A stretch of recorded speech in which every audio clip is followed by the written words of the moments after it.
como les contamos al principio del programa, ahora sí es el momento de hablar de esta joyita, esta hermosa novela que se llama Algo tan luminoso como una derrota. Cierra la trilogía que se desarrolla en Puerto Vírgenes de Claudio Invernici, que ya está a nuestro lado, ya lo hemos entrevistado, un personaje conocido, publicista, escritor, periodista, docente, etcétera, etcétera. Ganador de premios, como nos gusta acá. Muchas, sí, sí. Un fuerte aplauso para Claudio, por favor. Por favor, aplauso para todos. Muchas de esas cosas que dijiste, ex. Bueno, Ex. Pero bueno, pero siempre... Sí, Pero sí, lo que pasa es que a ¿no? veces Yo qué están sé. los docentes de verdad, están los periodistas de verdad, entonces uno se siente como un entrometido, ahí un paracaidista. Parecer y ser es casi lo mismo. ¿Eh? Parecer y ser es casi lo mismo. Sí, vos decís, pero bueno, lo tendré en cuenta para el futuro. Bueno, Claudio, bueno, llegamos al final de esta trilogía, Algo tan luminoso como una derrota, y en el nombre dos cosas que a veces parecen contradictorias, ¿no? Una derrota que sea luminosa, Sí. y eso se plantea ahí en la novela. Sí, yo creo que siempre en este tipo de cosas el problema lo tienen los victoriosos, no lo tienen los derrotados, ¿no? Son los que tienen que enfrentarse con las mayores responsabilidades y creo que en el fondo siempre todas las victorias de alguna manera son pírricas, siempre pagan precios que son demasiado altos. Si se trata de una batalla lo pagan con vidas humanas, que es lo peor, pero si se trata de otra cosa, la mayoría de las veces la pagan con dignidad. En cambio la derrota no. La derrota no tiene, por ahí lo digo, no admite competencia, no la tiene. Entonces anda tranquila, anda liviana de cuerpo por la vida y brillando. No es una apología de la derrota, es simplemente un pensamiento. En todo caso también, bueno, después está esto otro de cuánto enseñan las derrotas si es que las derrotas y las victorias son importantes, no lo sé, pero bueno. Pero además vivimos en un país cuyo nombre es hijo de una derrota, ¿no? Claro, nuestro prócer es un nuestro derrotado. prócer es un derrotado. Que es un poco lo que plantea este libro también. Así es. Y creo que eso nos ha generado también un cierto camino de identidad, porque en esta cosa de que somos lo que no somos, es decir, no somos ni argentinos ni somos brasileños y buscamos la identidad ahí, creo que tenemos rasgos que nacen de la derrota original, que es la derrota de Artigas, y de su personalidad, de cierta alma que ha andado por allí. Y de su también, mito, ¿no? ¿Eh? Y de su mito también. Bueno, ni que hablar. Yo digo que yo defiendo algunos mitos, creo que son necesarios, a veces partiendo de la base que son los mitos fabulan la realidad, ¿no? Y bueno, y lo que tiene que ver con la fábula siempre me gusta. Por lo tanto, la de Artigas siempre me ha apasionado, reconociendo en él los ciertos desplantes humanos y sus caprichos, sus contradicciones. Pero fue una persona muy, muy peculiar, porque más allá de su ideología, digamos, y de lo que hizo desde más allá de su condición de militar, su pensamiento. Es un pensamiento, hay quienes lo señalan como el padre del federalismo argentino, ¿no? A él lo quiso borrar el patriciado en el nombre de Bartolomé Mitre y Fidel López, que se jactaban de que lo iban a borrar de la historiografía argentina, ¿no? El tipo era un gaucho que tenía mucho de ácrata, que tenía sus artigueños haciendo de la suya por los campos del litoral, pero en realidad tenía mucho más que eso. Tenía un pensamiento que en definitiva iba a encontrar el freno, como de alguna manera le sigue sucediendo al mundo en el poder preexistente. Y él se va derrotado, pero antes de irse tiene gestos que se corresponden con el pensamiento. Por ejemplo, todo lo que tenía se lo da Francisco de los Santos, que era un chasque, que tenía que ir a liberar a la isla de las Cobras, a La Valleja, a Andresito, que estaban presos allá. Y Francisco de los Santos se va con esa moneda de oro Imagínate vos si la TTL, lo que demora, lo que ir a hacer eso a caballo, ¿no? Bueno, y se va para allá a liberarlos. Andresito está muerto, o no, bueno, ahí hay varias especulaciones de lo que pasa con quien fue el más fiel del pensamiento artiguista y de la defensa del artiguismo. Y el tipo le da todo lo que tiene, y mientras él tuvo el poder, tenía esa cosa que le gusta a los poderosos, que es dar mientras se administra lo que se da. Claro. Yo administro lo que te doy. Pero cuando no tuvo... Tenés por mí. Cuando no tuvo, siguió dando. Quiere decir que lo que pasaba con él, que renunció, de alguna manera, fracasó su idea original cuando va para Paraguay, pero él siguió con la mano extendida, ya no tenía más que dar que lo que plantaba, o algunas monedas de oro que le daba el gobierno de Paraguay, pero siguió ejerciendo la generosidad desde su propia pobreza.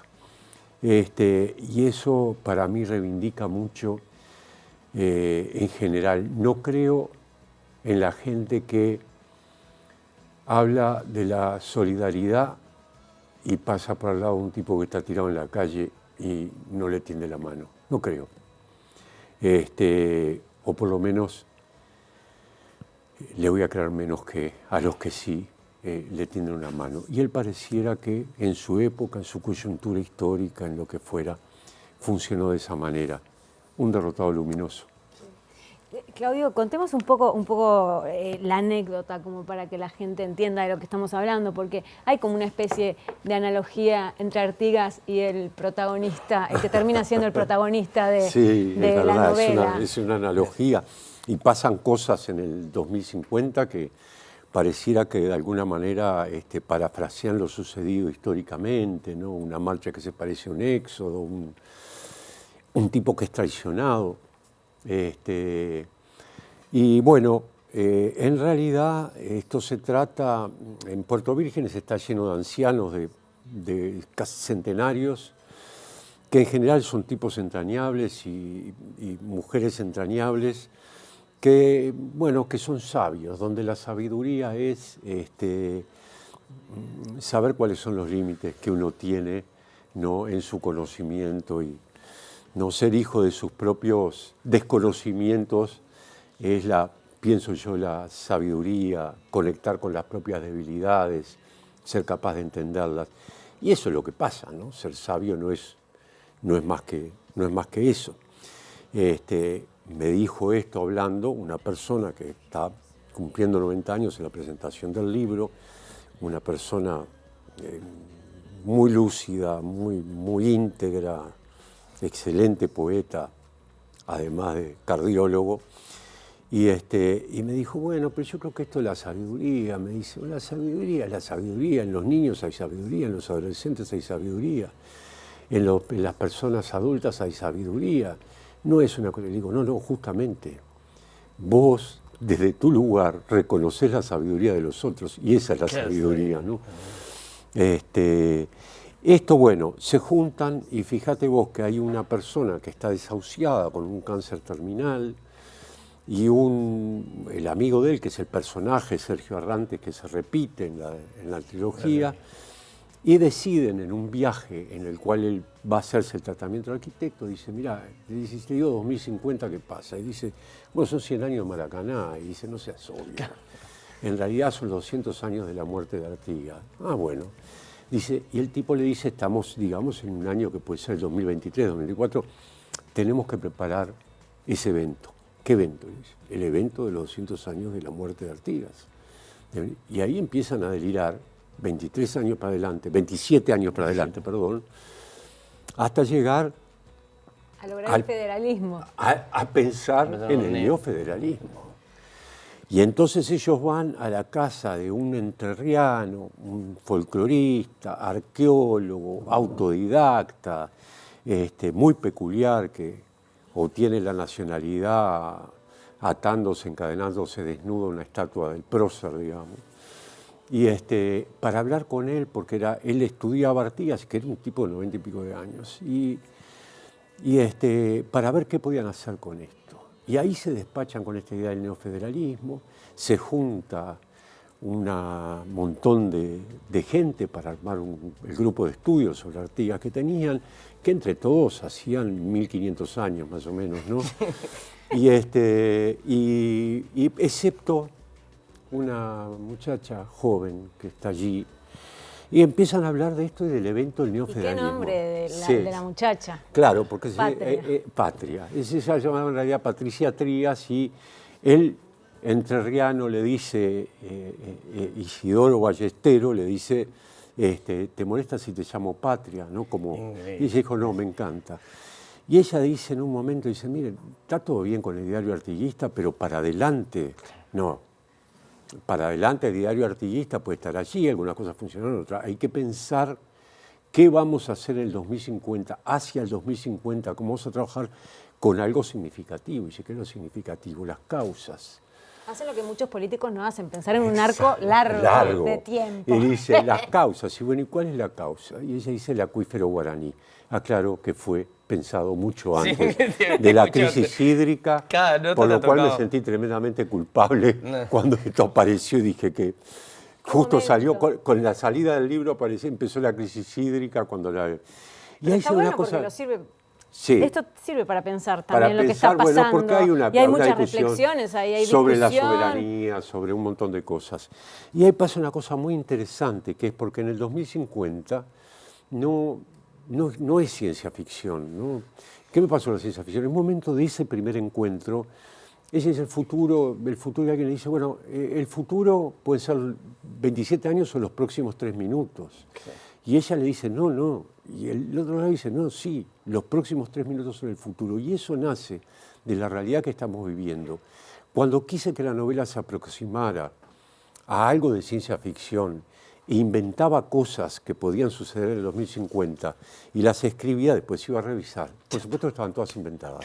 Llegó hace rato el futuro. Entonces ahí resolví que Puerto Vírgenes, que es este espejo imaginario, el Piriápolis imaginario, en el 2050 iba a tener paraguas tecnológicos, es decir, lugares donde la tecnología no entraba, ¿no? Y se terminaban transformando en grandes atractivos turísticos, porque gente que quería vivir como los abuelos o que quería vivir... Sí, todavía se mueven a caballo. Bueno, exacto. En uno de los que es el primer cerro de Puerto Vírgenes, que tiene paraguas tecnológico, el personaje que es Sergio Arrantes tiene para ir a hacer los mandados un caballo rosillo, ¿no? En pleno 2050. Bueno, pero la verdad que ahí va, y en una época de balcanizaciones, en una época de nacionalismos excesivos, pensar en una neofederación es un acto de ingenuidad. Pero, bueno, o de romanticismo. Yo creo en esas cosas, creo en la ingenuidad, creo en el romanticismo, y ojalá pudieran mucho más de lo que pueden. Y ahí aparecen en cuestión las distintas formas de poder, y ahí aparecen en cuestión las trampas, ahí aparecen en cuestión, o son cuestiones... Algunas realidades. Algunas realidades atemporales. Sí, algunas realidades, porque en realidad en el 2050 seguimos siendo los que somos. Probablemente no hayan cambios sustanciales, más allá de algunos cambios culturales que se puedan proceder. Y entonces pasan un montón de cosas, ¿no? Y bueno, y se llena de personajes, como habitualmente suelo hacer, con los cuales me encariño, después me cuesta que se mueran, después... Te he escuchado, eso es lo que te ha impulsado también a que termine siendo una trilogía de alguna manera, ¿no? Ya una trilogía, y ya como me dijeron, mira, pero es una trilogía, le digo, mira, no sé si dije trilogía o tetralogía, porque digo, cuando puse el punto final empecé a extrañar todo esto, ¿no? Y lo que tiene esto de interesante es que cuando estás metido en esto, a ustedes les tiene que pasar en sus respectivas actividades, más allá de estas, es que te sentís protegido, que te resguardás en esos lugares, ¿no? Y eso pasa con esta novela. Y cuando estás tanto tiempo con estos personajes ahí solo, yo no tengo oscuridades cuando escribo. Por supuesto que ansiedades sí, por supuesto, pero no vivo esos patrones, digamos, de crisis cuando las cosas no salen. Me gusta tu cita a Ray Bradbury. Bueno, sí. que en realidad la robé esa cita. Y justamente hoy, hace 5 minutos me acabo de escribir a quien se la robé, que fue a Nicolás Alberte, que es un gran escritor, un gran poeta, y que un día se la escuché y le dije, eso es lo que me pasa, ¿no? Cuando dice que uno tiene que vivir borracho de escritura para que la realidad no lo destruya. Y eso tiene que ver con la intemperie, todos andamos en la intemperie, vemos el informativo, estás en la intemperie, andamos en la calle y estás en la intemperie, no porque estés a cielo abierto, sino por las cosas que se ven. Y está bien, hay que enfrentar esas realidades, no sé, yo las siento como, parte de mi ejercicio diario es objetarlas, pero en un momento necesitas resguardarte. En un momento necesitas, tener varias formas. Puede ser la charla, puede ser qué, o sentarte a escribir. Y así se fue. Claudio, vos que has hecho, que tenés algo que ver con la publicidad, este gesto más o menos lo tenés. Sí. Si te hago así, este gesto. Lo tengo? Está perfecto. Pero no, te voy a decir otra cosa. No solo por eso, empiezo a respirar la inquietud del estudio. Antes de que ustedes hagan así. Ya te tengo una pieza ahí. Sí, para absolutamente. Bueno, Claro. algo tan luminoso como una derrota de Claudio Invernizzi en todas las librerías, súper recomendado, la verdad. Una historia Hermoso. reflexiva, tierna, muy tierna, conmovedora, con unos personajes entrañables, así que recomendado. Muchas gracias por haber Hermoso, estado hoy acá. Gracias a ustedes. Lo despedimos con un Placer. aplauso. Placer. Muchas gracias.